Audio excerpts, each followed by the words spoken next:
everyone, it's Allison. Welcome back to my YouTube channel. I have a really fun card to share today. And while I was making it, I realized there's a lot of things that I'm doing with little die cuts here. So I thought a video would be helpful for some of you. So here is the inside and outside of this card, and it features the large die of the month from Spellbinders for May 2025. So here are all the letters, and the set itself is called Spell It Out Fridge. And here is the die that creates all the letters, and you can see I've cut it out of 5 colors. And I did cut it out twice because I am going to be doubling up these letters. So here I'm going to pop out all of the letters again because I like dimension. I think, these are supposed to be alphabet magnets on the refrigerator, so I feel like just that little bit of dimension helps it look more realistic.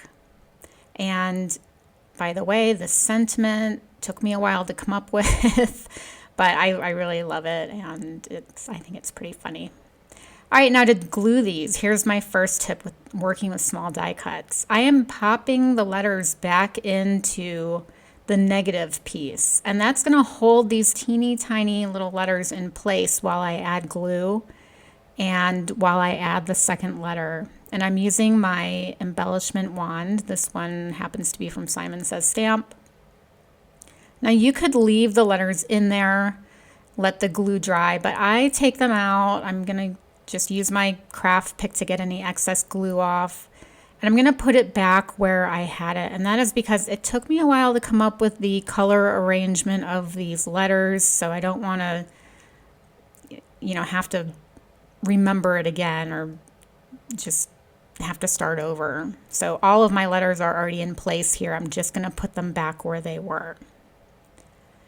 All right, now all of these extra letters that you see up top, I have this empty little Ziploc bag, and I'm going to include one of the negative pieces in there, and I have all these extra pieces to use. So here they all are, and I'll keep that with the die set.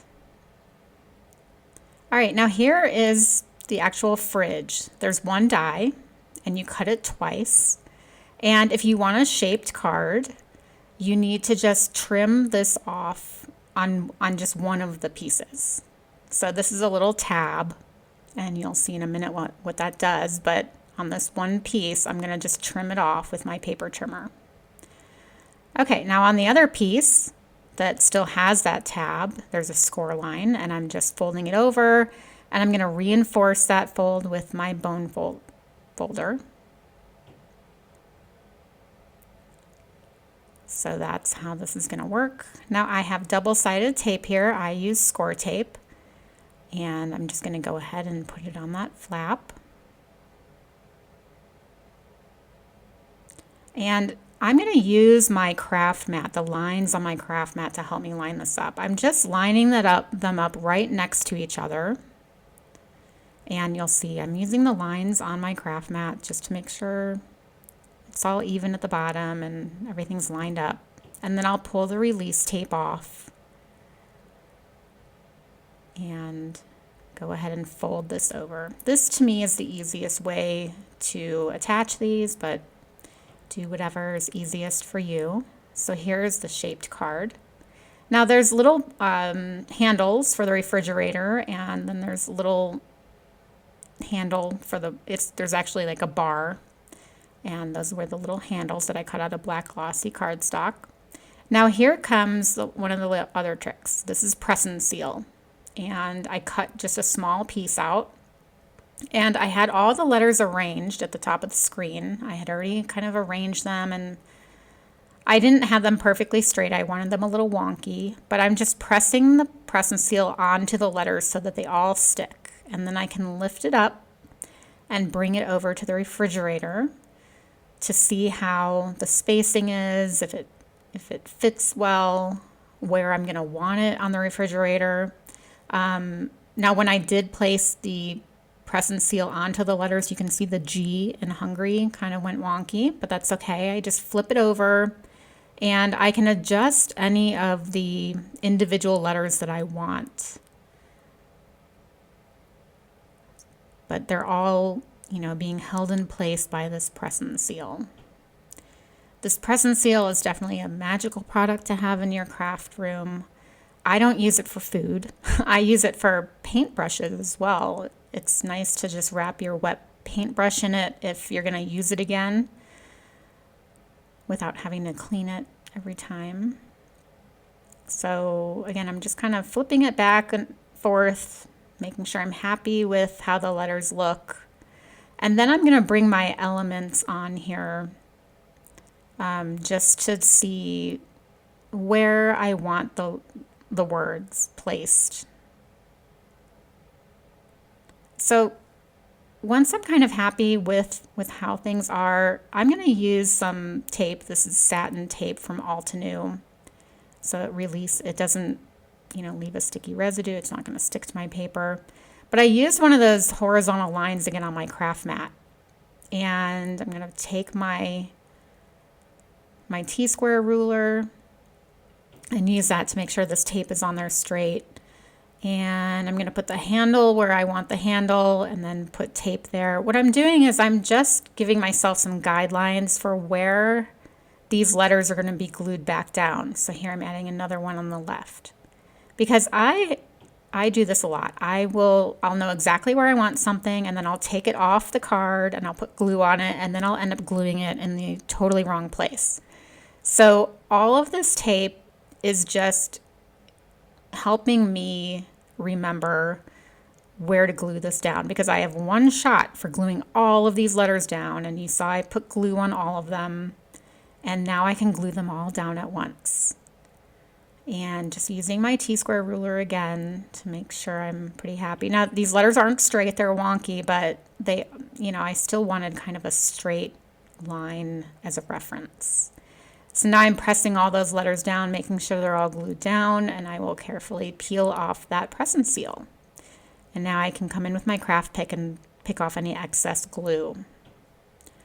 All right, these are all the little excess or extra little pieces. This is a little Polaroid photo die, and you can cut this smaller piece out of like a picture that you have, a teeny tiny picture.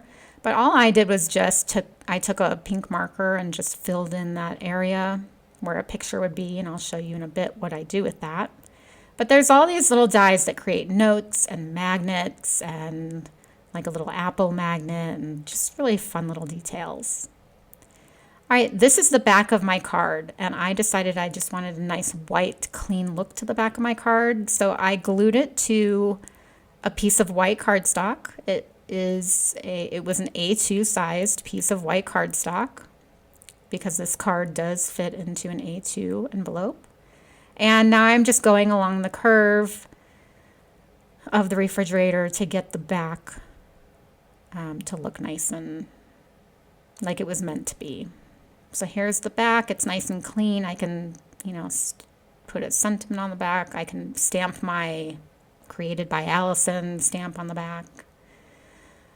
All right, now for the handles again, I am now gluing the little black part onto the back of this because I want it lifted up off the fridge like a handle would be, so you can actually get your hand around the white part to open up the door. So I wanted that detail, and so I glued one on the back of each of those little black handles, and I decided I wanted even more dimension. So I did double up that white bar so it's sturdy, but so I have two of these little handles on the back of this to lift those bars up off the fridge and give it that detail. All right, here are the little Polaroids. Again, I just used a marker to fill in those little areas. And now I'm going to stamp a little image. I have this little honey jar stamp set from Waffle Flower that has the cutest little smiley faces. And I thought it would be cute to put a smiley face on this yellow Polaroid. So once I pick which one I want, I'm just going to stamp it with some black ink. And look how cute that is. I also went digging through my stash for another tiny little stamp, and I came up with a little paw print. So I thought that was cute. But again, you can use the die to cut a little picture of your own to customize your fridge. All right, so here's the little magnets and the little notes, little lists, grocery lists, whatever you keep on your fridge. And I'll play around with this placement for about 5 hours until I'm happy with it. And here it is. Here's the final arrangement of little lists and notes and magnets. And I think this is adorable, but let's do the inside. Now for the inside, they have an add-on set. This is the Spell It Out Fridge Staples, and you can see it makes some water bottles, a little ketchup bottle. There's a die for eggs, like a mustard bottle. Now on the inside, I want a clean look to it. So I took a piece of white paper, and I'm going to show you how I made that curve at the top. This is the 1-2 punch corner rounder. The curve does not match the refrigerator at the top, which is why I kind of left it kind of low underneath this one little die cut line at the top of that fridge. And I glued my little elements on the inside. You can see I made little water bottles. There's a milk bottle. I just think these extra little things are so adorable. And look at the sentiment I picked. Next time, feed me. It might be a little bit of blaming the victim, you know. I'm not saying it's their fault I was hangry, but this is just some helpful advice for next time. Make sure I'm fed, and we won't have to deal with, the hanger.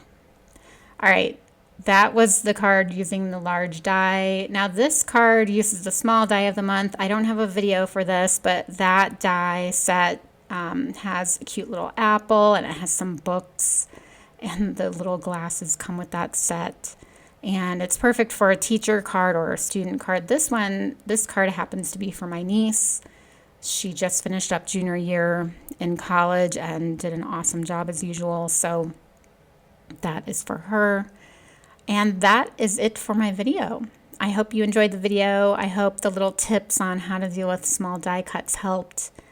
And if you liked the video, please give me a thumbs up and don't forget to subscribe. I will see you next time. Bye-bye.